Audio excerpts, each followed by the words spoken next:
आपका spark competitive classes में आपका स्वागत है। और आज हम आपको पॉलिटी का एक छोटा सा और बहुत ही महत्वपूर्ण टॉपिक के बारे में डिस्कस करेंगे, जिसका नाम है महान्यायवादी। महान्यायवादी महान्यायवादी देखिए, आपको अगर इसका अनुच्छेद की बात किया जाए तो अनुच्छेद 76 में इसकी चर्चा है। अनुच्छेद 76 में महान्यायवादी की चर्चा है। महान्यायवादी की चर्चा है, यानी कि इसको इंग्लिश में कहते हैं क्या चीज? Attorney general. Attorney general. Attorney general. और ये जो महान्यायवादी है, यह भारत का संघ में जो सरकार है, यानी कि केंद्र सरकार, इसकी केंद्र सरकार का क्या होता है? वकील होता है। वकील होता है। वकील होता है, जिसकी अगर योग्यता की बात किया जाए, योग्यता की बात किया जाए तो इसकी योग्यता सुप्रीम कोर्ट के जज के बराबर होती है। सुप्रीम कोर्ट के जज की बराबर होती है। और अगर इसकी बात किया जाए तो जो महान्यायवादी है, वह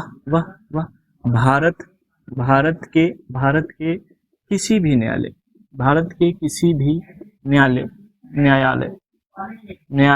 एवं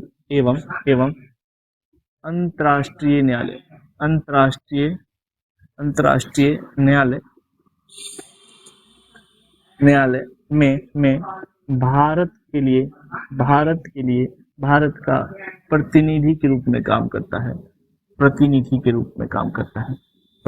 के रूप में कार्य करता है।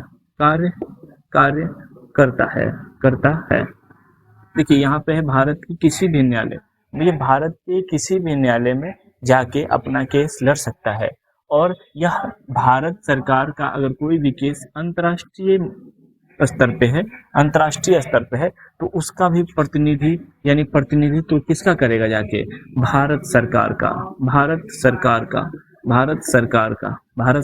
प्रतिनिधि करेगा। अगर हम बात करेंगे कि वर्तमान में भारत का जो अटॉर्नी जनरल है, वह आर वेंकट रमनी है। कौन है? आर वेंकट रमनी। यह वर्तमान में है। देखिए, इसकी जो नियुक्ति होती है, इसकी नियुक्ति राष्ट्रपति करते हैं। राष्ट्रपति के द्वारा होता है। लेकिन अल्टीमेटली जानते हैं कि यह किसके सलाह पे होता है? तो यह प्रधानमंत्री के सलाह पे होता है। यानी कि प्रधानमंत्री के सलाह पे ही राष्ट्रपति अटॉर्नी जनरल को नियुक्त करते हैं। अटॉर्नी जनरल को क्या कर सकते हैं? नियुक्त करते हैं। जब अटॉर्नी जनरल की नियुक्त की बात किया जा रहा है तो इसकी अगर कार्यकाल देखा जाए, कार्यकाल तो पहली बात अगर कहा जाए तो यह राष्ट्रपति के प्रसाद पर्यंत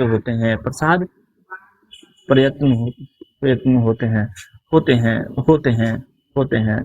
यानी अब क्या है, इनका कार्यकाल की देखा जाए तो यह 5 वर्षों तक भी रह सकते हैं। 5 वर्षों तक के लिए हायर किए जा सकते हैं, है ना? क्योंकि इनकी नियुक्ति होती है। और ये अपने आयु के 62 वर्ष तक वर्क कर सकते हैं। लेकिन जब आप जानते हैं कि इनकी नियुक्ति होती है, इसीलिए राष्ट्रपति के प्रसाद पर्यंत होते हैं। और राष्ट्रपति जब चाहे अटॉर्नी जनरल को उनके पद से हटा सकते हैं। अब आप यहाँ जरा ध्यान से देखिएगा कि इनकी वेतन की बात किया जाए तो जब भी अटॉर्नी जनरल की वेतन की बात किया जाता है तो अटॉर्नी जनरल को वेतन का कोई वेतन नहीं होता है। कोई वेतन नहीं होता है। लेकिन इनको जो सुविधा होता है, जो इनको सुविधा दी जाती है, वो कैबिनेट मिनिस्टर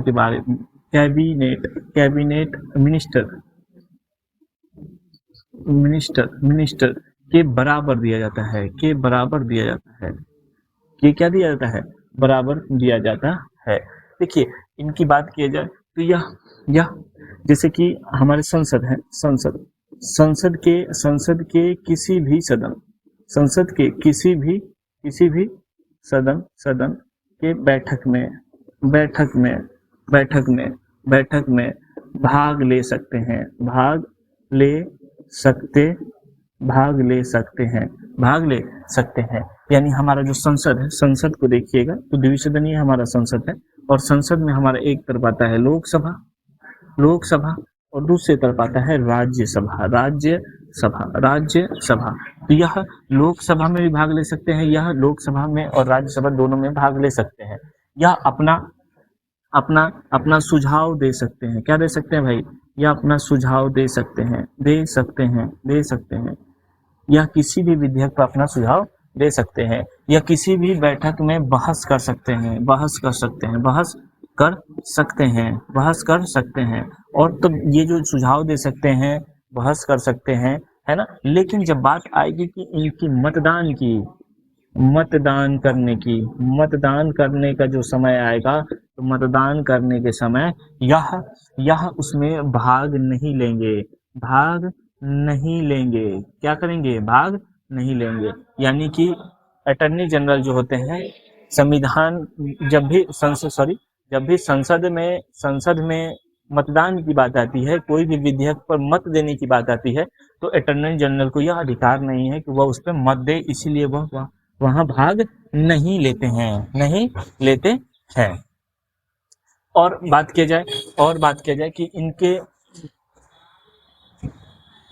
इनके हेल्प के लिए, इनके सहायता के लिए, जैसे कि हमारे देश में एक महान्यायवादी है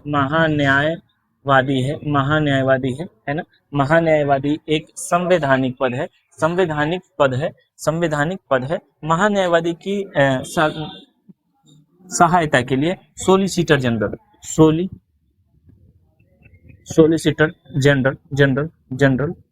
जनरल को हायर किया जाता है, जो कि ये सोलिसिटर जनरल किसको मदद करते हैं? महान्यायवादी की मदद करते हैं। और सोलिसिटर के हेल्प के लिए, यानी इसके सलाह के लिए, इसके मदद के लिए एक और एडिशनल सोलिसिटर जनरल को ऐड किया जाता है। किसको ऐड किया जाता है? एडिशनल सोलिसिटर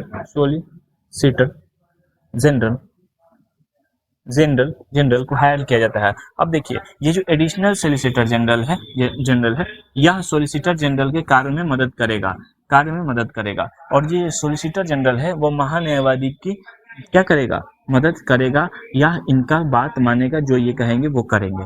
किसी को कोई दिक्कत? आशा करता हूँ कि अटॉर्नी जनरल के आपके इस टॉपिक को हम अच्छी तरीके से समझा पाए होंगे।